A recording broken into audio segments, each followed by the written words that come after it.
Ito nga pala yung post ni Dr. Lox Antutan na kung saan ginamit yung picture ng tatay niya na hindi naman namatay sa EJK ng war on drugs doon sa rally ng mga tao na pinapalabas na biktima yung tatay niya ng war on drugs. So, meron pa nga yung kwento ni Aling Sheila na kung saan yung picture na ginamit niya doon sa pagpresenta ng victim umano ng EJK buhay pa. So, maraming ganito lalo na dyan sa mga ganyang klaseng rally-rally na yan na ino-organize ng mga grupo na may ulterior motive.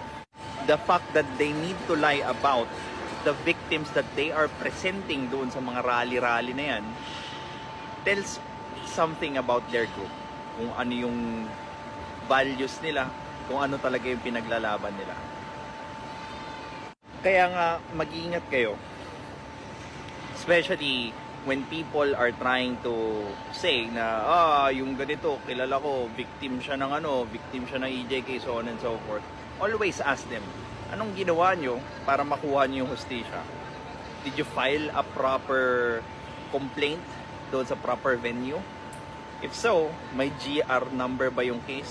If wala, well, most likely ML na lang nila yun para magmukhang, ineffective, masama, or para lang mailakad nila yung nila, yung purpose nila or ulterior motive nila.